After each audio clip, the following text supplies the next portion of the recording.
안녕하세요. 사회복지정책론 영상 강의 시작하겠습니다. 자, 공동체 출판사에서 나온 2026년 사회복지사 시험 대비 공감 사회복지 정책론을 교재로 합니다. 자, 이번 시간에는 7장 건강보험과 노인장기 요양보험을 공부하겠습니다.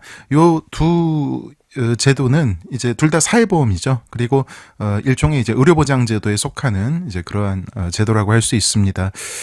그래서 이 두 제도를 배우기에 앞서서 먼저 이 두 제도를 이해하기 위한 기본 원리, 즉 기초 지식에 대해서 살펴보도록 하겠습니다. 우리 교재로는 168쪽부터 나와 있습니다.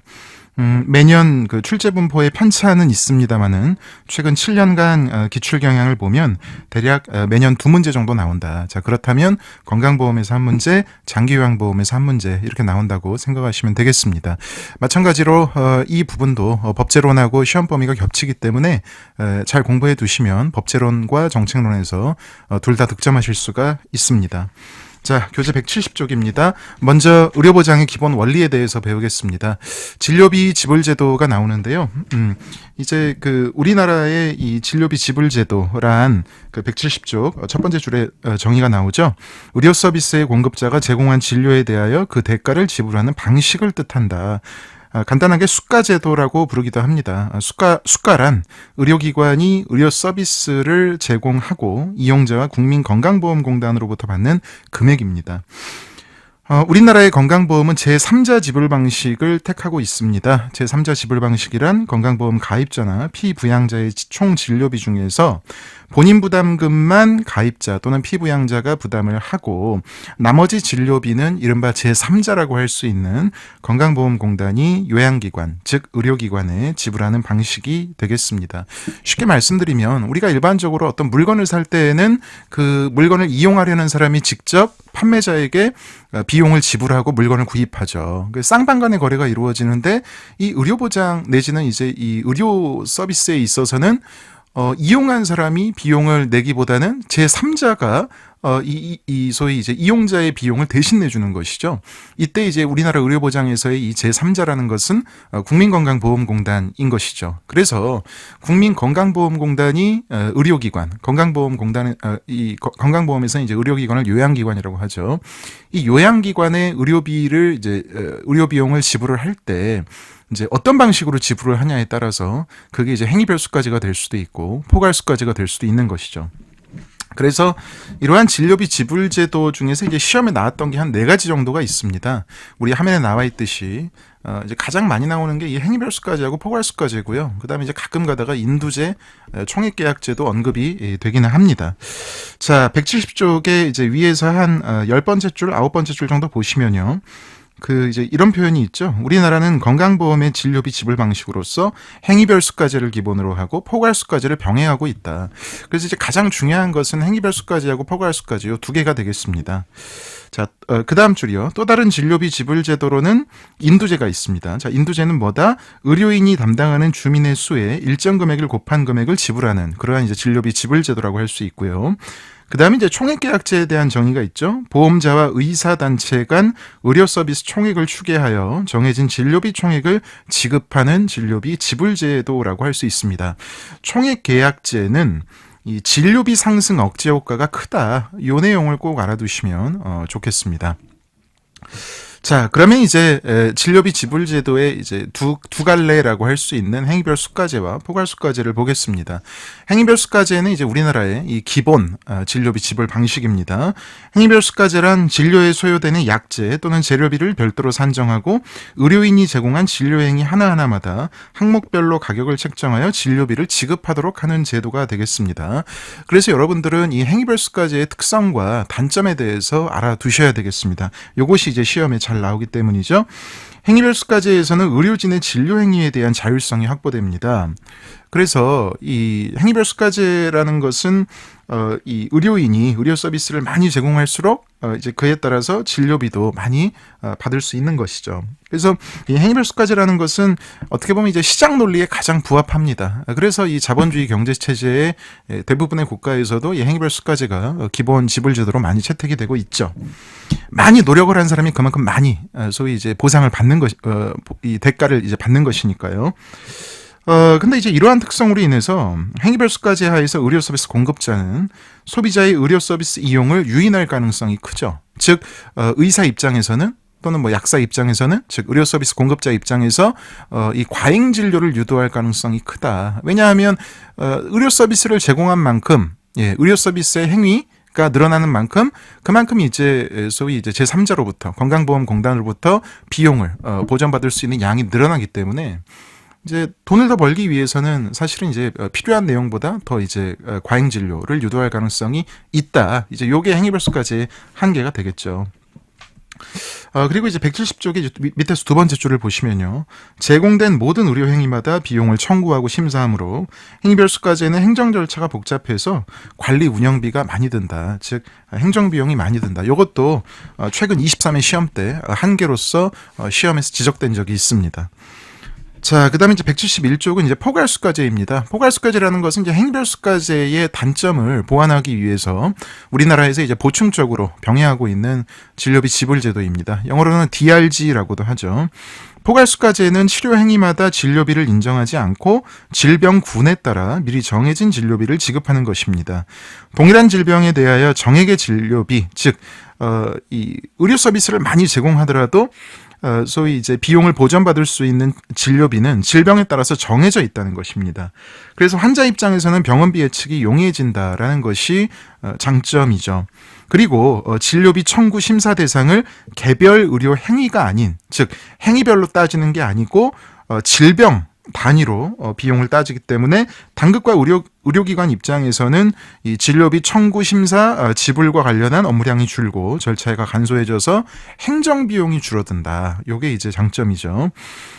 그리고 이제 그 밑에 줄을 보시면 이제 포괄수가제는 주로 발생 빈도가 높은 질병군 에 적용이 됩니다. 그래서 현재 포괄수가제는 모든 질병에 대해서 적용하는 게 아니고 일부 질병군에 대해서만 적용하고 있다라는 사실 알아두시고요. 그리고 이제 포괄수가제의 가장 큰 장점이라는 것은 행위별수가제와 달리 이 과잉 진료를 감소시킬 수 있다라는 것이죠. 왜냐하면 포괄수가제 하에서는 사실 이제 받을 수 있는 비용이 정해져 있기 때문에 의료 공급자가 과잉 진료를 하면 오히려 의료기관이 손해를 보는 구조가 되기 때문입니다. 그래서 행위별수가제보다 과잉 진료를 줄일 수 있고요. 과잉 진료의 관행이 줄어든다고 한다면 환자 본인의 이 본인 부담금도 감소할 여지가 크죠. 이게 장점입니다. 하지만 포괄수가제는 이 치료 행위에 대한 공급자의 보상 요인이 낮아지기 때문에, 즉 많이 진료하더라도 뭐 그만큼 많이 소위 이제 비용을 보전받을 수 있는 구조가 아니기 때문에 오히려 필요한 내용보다도 과소하게 진료가 이루어질 수도 있다. 또는 의료 서비스의 품질이 떨어질 수도 있다라는 어떤 우려가 있을 수도 있겠죠. 이런 게 이제 한계로 지적되고 있습니다. 자, 그 다음에 이제 두 번째 본인 부담금을 보겠습니다. 우리가 이제 본인 부담금은 뭐 이용료라고도 하죠. 5장에서 이제 이렇게 부르기도 했고요. 근데 이제 우리가 이 의료보장에서는 본인 부담금이 이제 보통 부과가 됩니다. 이것은 이제 수요자의 도덕적 해이를 감소하기 위함이죠. 자, 171쪽 본인부담금 설명을 보겠습니다. 본인부담금이란 급여의 비용 중에서 수급자가 부담하는 금액입니다. 사회보험인 건강보험의 요양급여, 그리고 노인장기 요양보험의 재가급여와 시설급여, 공공부조인 의료급여 등에는 모두 본인부담금이 있습니다. 이 건강보험의 진료비는 이른바 이제 급여 대상, 그리고 이제 비급여 대상으로 나뉩니다. 여러분들 그 병원 많이 다니시는 분들은 이제 그 비급여라고 하면 뭔지 다 아실 겁니다. 소위 이제 비급여라는 것은 이 건강보험의 혜택이 적용되지 않는 의료비 항목이기 때문에 그 이제 비급여 항목에 대해서는 그 비용을 이제 의료 이용자 환자 본인이 100% 다 부담을 해야 되죠. 그리고 이제 급여 항목이라는 것은 건강보험이 적용되는 의료비 항목이기 때문에 이 급여 항목은 다시 본인 부담금 그리고 공단 부담금 이렇게 두 개로 나눠지는 것이죠. 공단 부담금은 건강보험에서 지원하는 것이고 본인 부담금은 본인이 그 일부 이제 부담해야 되는 이제 그러한 항목이라고 할 수가 있겠습니다. 171쪽에 이제 밑에서 여섯 번째 줄을 보시면 이제 본인 부담금이 없으면 어떻게 되겠습니까? 의료 서비스가 무료가 되는 거죠. 그래서 일부 이제 이용자가 도덕적 해이가 발생을 해서 의료 서비스를 이제 필요 이상으로 과다하게 이용할 수 있다는 것입니다. 그래서 이러한 수요자의 도덕적 해이를 감소시키기 위해서 본인 부담금을 물리는 것이 필요하다. 이렇게 이제 지적이 되고 있는 것이죠. 그런데 수요자의 도덕적 해이를 감소시키기 위해서 본인 부담금을 물리는 걸린다고 한다면 자칫 본인 부담금을 부담하기에 이제 조금 이제 그 경제적 어려움이 있는 이러한 이제 저소득층의 입장에서는 필요한 이용량보다도 소위 이제 서비스의 이용량이 제한될 우려가 있다. 왜? 본인 부담금에 대한 이 부담 때문에 그런 것이죠. 그래서 그런 내용이 171쪽 밑에서 두 번째 줄에 나와 있죠. 본인 부담금을 부과하면 저소득층의 부담이 커져서 본인 부담금의 부과가 이용자의 서비스 이용을 제한할 수도 있다. 이러한 이제 한계가 지적이 되고 있습니다. 자, 그러면은 현재 우리나라에서 시행되고 있는 국민건강보험의 핵심 내용을 알아보겠습니다. 자, 국민연금에서는 가입자의 종류가 4종류였는데 국민건강보험에서는 가입자의 종류가 2종류죠. 직장가입자와 지역가입자 이렇게 나뉘어져 있습니다. 그 다음에 이 피부양자라는 신분이 있습니다. 피부양자는 172쪽 위에서 세 번째 줄입니다. 피부양자는 직장가입자의 배우자, 직계존속, 직계비속과 그 배우자, 그리고 형제 자매까지 이렇게 구성이 되고요. 이런 사람들 중에서 직장가입자에게 주로 생계를 의존하는 사람으로서 소득과 재산이 기준 이하인 사람이라고 할 수가 있겠습니다. 그래서 여러분들 이 피부양자의 범위, 직장가입자의 배우자, 직계존속, 직계비속과 그 배우자, 형제 자매까지 꼭 알아두시길 바라고, 그냥 여기에 있는 사람들이 다 피부양자라는 게 아니고 이 중에서 직장가입자에게 생계를 의존하면서 소득과 재산이 그 건강보험에서 정하는 기준 이하인 사람이 피부양자에 해당한다. 이렇게 말씀드릴 수가 있겠습니다. 그리고 이제 172쪽 그 맨 윗줄에 보시면 우리나라 이제 의료보장의 그 이제 갈래가 대부분의 국민이 이제 국민건강보험의 혜택을 받고 일부 이제 국민들 대표적으로 이제 빈곤층이 이제 의료급여로 이제 의료보장이 된다. 빈곤층 또는 빈곤층이 아니라 할지라도 뭐 국가유공자라든지 아니면은 뭐 무형문화재 보유자라든지 이런 분들이 이제 일부 의료급여 혜택을 받고 계시죠. 자, 그 다음에 이제 172쪽에 이제 중반부에 보시면 이제 급여가 나옵니다. 국민건강보험이라고 하면 이제 대표적인 것이 요양급여입니다. 여러분들 병원에 가서 또는 의원에 가서 진찰 받으시는 거, 처방전 받으시는 거, 약국에서 이제 약 드시는 거, 이런 것들이 다 요양급여로 포괄이 됩니다. 요양급여라는 것은 이제 의료 서비스죠. 그래서 우리가 서비스라는 건 이제 뭐라고 부릅니까? 현물급여라고 부르죠. 그죠? 예. 그래서 요양급여는 현물급여의 형태를 띈다라는 게 시험에서도 반복적으로 언급이 되었고요. 그 172쪽의 그 요양급여 설명을 보시면 가입자와 피부양자의 질병부상 출산 등에 대하여 1. 진찰검사, 2. 약제 치료재료의 지급, 3. 처치수술 및 그 밖의 치료, 4. 예방재활, 5. 입원, 6. 간호, 7. 이송 이런 내용으로 이제 구성되어 있다는 것이 주로 이제 법제론에서 시험에 간간히 언급이 됩니다. 그리고 제가 아까 말씀드렸듯이 이 의료비의 이 구성은 급여 대상과 비급여 대상으로 나뉘는데 우리 건강보험법에서도 이 비급여 대상에 대해서 이 소위 이제 규정이 있죠. 즉 172쪽 밑에서 7번째 줄을 보시면 8번째 줄을 보시면 보건복지부 장관은 업무나 일상생활에 지장이 없는 질환에 대한 치료 등을 요양급여의 범위, 즉 요양급여 대상에서 제외한다. 이게 이제 제외되는 게 이제 비급여 대상이라고 할 수가 있겠죠. 그리고 아까 역시 말씀드렸습니다만은 요양급여 중에서 그 비용의 일부는 본인이 부담한다. 이것을 우리는 본인 일부 부담금 또는 본인 부담금이라고 합니다.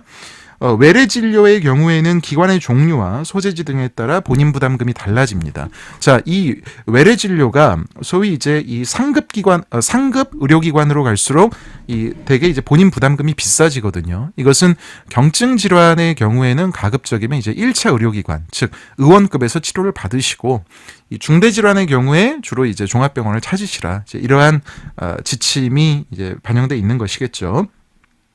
그리고 이제 172쪽의 밑에서 세 번째 줄을 보시면 건강보험에는 본인 부담 상한제가 있다. 그래서 이 급여 항목 중에서 본인 부담금이 있잖아요. 이 본인 부담금이 이제 1년간의 이제 그 기간 내에서 계속 이제 어느 정도 이상 본인 부담금이 누적이 되었을 때는 그 기준 이상으로 누적된 본인 부담금에 대해서는 더 이상 이제 그 환자에게 건강보험 가입자에게 더 이상 그 초과한 본인 부담금을 받지 않는 이러한 제도를 본인 부담 상한제라고 할 수 있습니다. 자, 그 다음에 이제 173쪽에 선별급여를 보겠습니다. 자, 급여의 두 번째는 선별급여죠. 선별급여는 사실 이제 시험에서는 나온 적은 거의 없습니다. 요양급여를 결정함에 있어서 경제성이나 치료 효과성 등이 불확실해서 그 검증을 위해 추가 근거가 필요하거나 경제성이 낮아도 가입자와 피부양자의 건강 회복에 잠재적 이득이 있는 등 대통령령으로 정하는 경우 예비적인 요양급여인 선별급여를 지정하여 실시할 수 있다. 선별급여를 좀 더 간단히 말씀드리면 바로 그 밑에 있는 설명입니다.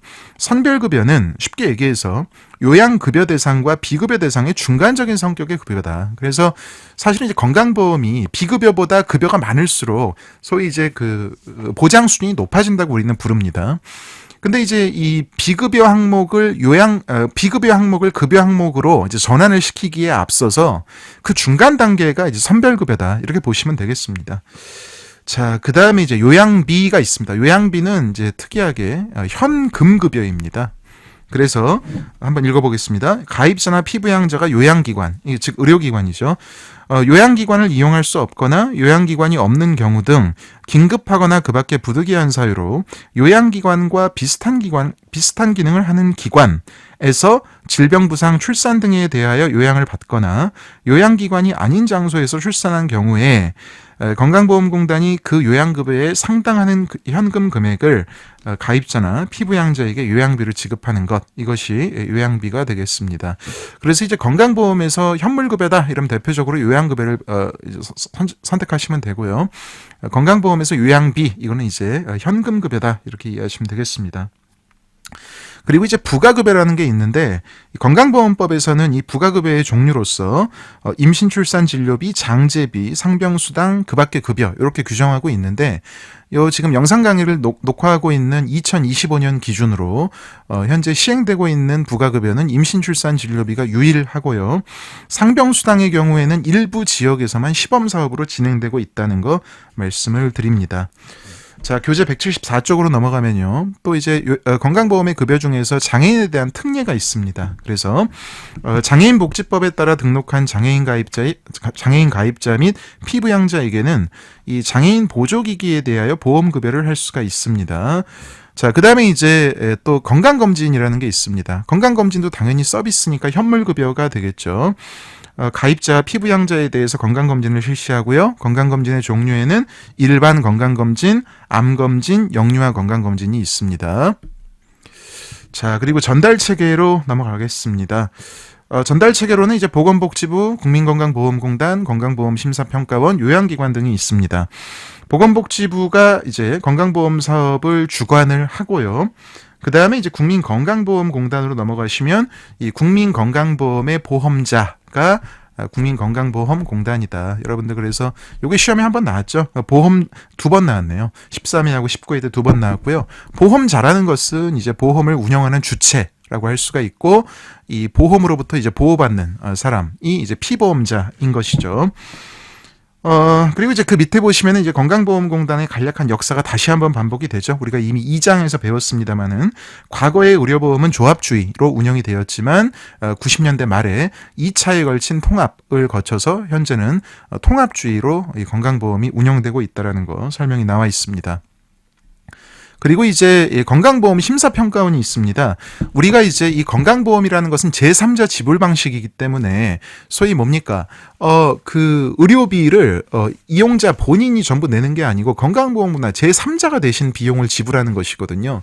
그래서 제3자가 그 비용을 지불하기에 앞서서 이 요양기관, 즉 의료기관 등에서 이 적절하게 이 요양급여에 대한 비용을 청구했는지 심사하고 평가하기 위한 기관으로서 건강보험 심사평가원을 두고 있는 것이죠.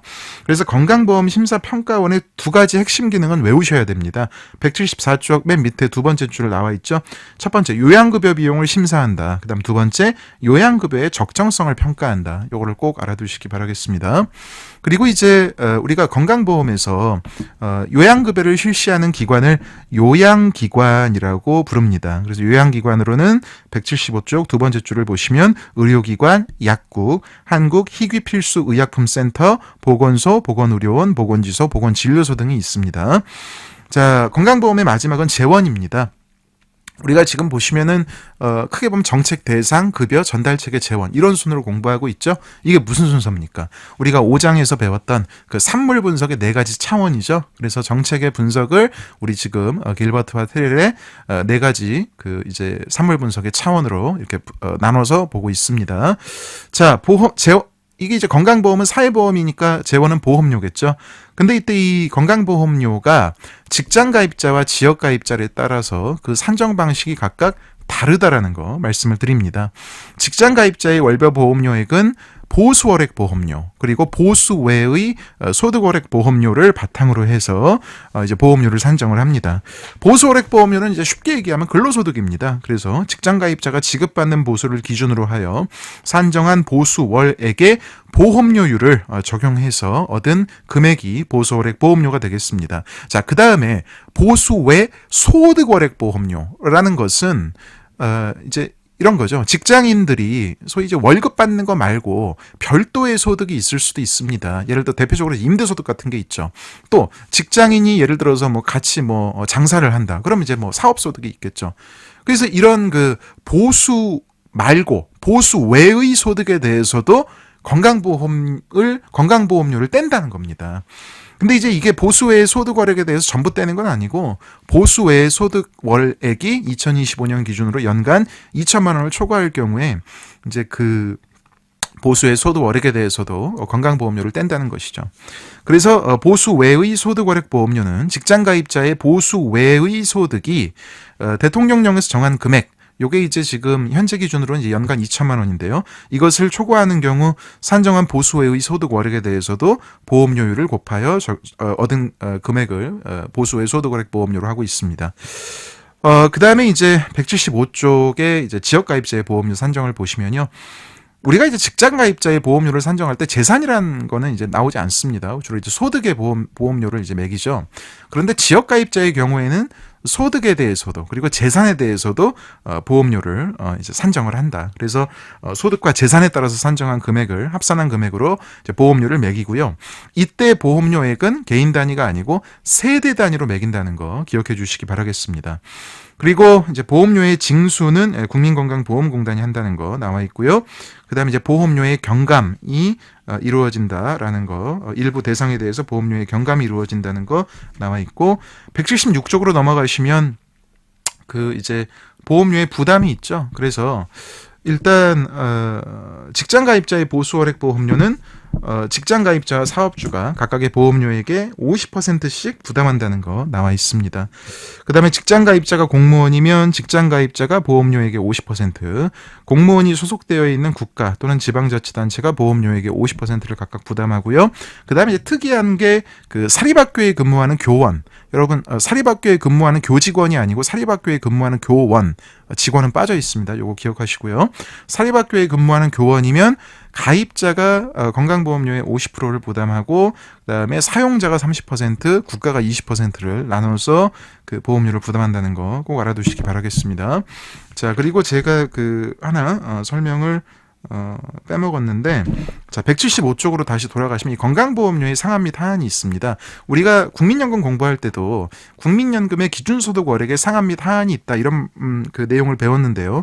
건강보험료도 상한 및 하한이 있어서 아무리 부자라 할지라도 그 이제 소득 수준이 이 건강보험료의 상한선을 돌파하게 되면 이제 더 이상 건강보험료가 올라가지 않는다는 겁니다. 그래서 건강보험료의 상한선과 하한선이 있다는 거 알아두시기 바라겠습니다. 자, 그래서 이제 다시 176쪽으로 넘어오시면 보험료의 부담 말씀드렸고 이제 보험 재정에 대한 정부 지원 그리고 회계와 예산에 대한 간단한 설명이 있으니까요. 읽어보시면 크게 어렵지 않겠습니다. 자, 177쪽 이제 노인장기 요양보험으로 넘어가겠습니다. 자, 노인장기 요양보험에서 첫 번째는 이제 장기 요양 인정입니다.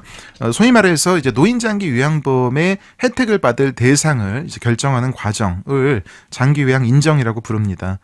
첫 번째는 이제 177쪽 맨 위에 나와 있는데요. 장기 요양급여의 제공 대상입니다. 장기 요양급여가 제공되는 대상은 신청 자격 요건을 충족하고 6개월 이상 동안, 이런 숫자가 중요하죠. 6개월 이상 동안 혼자서 일상생활을 수행하기 어렵다고 인정되는 65세 이상의 노인 또는 65세 미만의 사람으로서 치매, 뇌혈관성 질환 등 노인성 질병을 가진 사람이 장기요양급여가 제공되는 대상이다. 그러니까 이 장기요양급여를 받을 수 있는 사람은 노인만 있는 게 아니고 노인이 아닌 젊은 사람이라 할지라도 노인성 질병을 가지고 있으면 이제 그 심사를 거쳐서 장기요양 인정을 받을 수가 있겠습니다. 자, 그래서 177쪽에 이제 장기요양 인정의 신청 자격이 나와 있죠. 장기요양 인정을 신청할 수 있는 사람은 65세 이상의 노인 또는 65세 미만으로 노인성 질병을 가진 사람으로서 첫 번째, 장기요양보험의 가입자 또는 피부양자, 두 번째, 의료급여 수급권자 중에서 어느 하나에 해당하면 되겠습니다. 간단히 말씀드리면 노인장기요양보험, 이게 사회보험이잖아요. 그러니까 사회보험이니까 당연히 가입자이거나 또는 그 가입자의 피부양자여야 혜택을 받을 수가 있겠죠. 근데 이제 특이하게 노인장기요양보험은 가입자나 피부양자가 아니라 할지라도 의료급여 수급권자라 할지라도 요 노인장기요양보험의 그런 이제 수급 기준을 충족하시면 노인장기요양보험 혜택을 받으실 수가 있다는 겁니다. 자, 그다음에 이제 장기요양보험의 가입자는 건강보험 가입자하고 같다, 이런 얘기가 우리 책 중간에 나와 있고요. 자, 그다음에 이제 수급자 판정을 보겠습니다. 수급자 판정은 이제 장기요양 등급 판정위원회에서 그 이제 판정을 하고요. 그다음에 이제 그 밑에 보시면 장기요양 인정의 유효기간이 나와 있습니다. 소위 이제 드디어 이제 장기요양 인정을 받으셨습니다. 그럼 이제 장기요양 등급을 받으시게 되는데요. 이러한 그 등급의 유효기간은 최소 1년 이상으로 한다고 우리 노인장기요양보험법에 나와 있습니다. 우리가 이제 법제론에서 배우시겠습니다만 이제 법에는 법률이 있고 그 밑에 명령이 있죠. 그래서 명령이라는 것은 시행령과 시행규칙이 있습니다. 그죠? 예. 근데 이제 우리 노인장기요양보험법, 이건 이제 법률이죠. 그래서 노인장기요양보험법에는 장기요양 인정 유효기간은 최소 1년 이상으로 한다, 이렇게 나와 있고요. 그 다음에 이제 2025년 기준으로 그 법률 밑에 명령, 즉 시행령, 이 시행령은 또 대통령령이라고도 부릅니다. 그래서 노인장기요양보험법 시행령에 보시면 이 장기요양 인정 유효기간은 2년이라고 나와 있습니다. 그런데 이 수급자는 장기요양 인정의 유효기간이 만료된 후 장기요양급여를 계속 받고자 하는 경우에는 건강보험공단에 178쪽으로 넘어갑니다. 장기요양 인정의 갱신을 신청하셔야 됩니다. 그래서 장기요양 인정의 갱신 신청은 유효기간이 만료되기 전 30일까지 완료하셔야 되고요. 만약에 장기요양 인정을 갱신받으시면 직전 장기요양 등급과 같은 등급으로 계속 판정이 되실 경우에 그 갱신된 장기요양 인정의 유효기간은 1등급의 경우 4년으로 늘어나고요. 장기요양 등급이 2급에서 4급이면은 이제 3년, 그리고 장기요양 등급 5급이거나 인지지원 등급이면은 유효기간은 이제 2년으로 됩니다.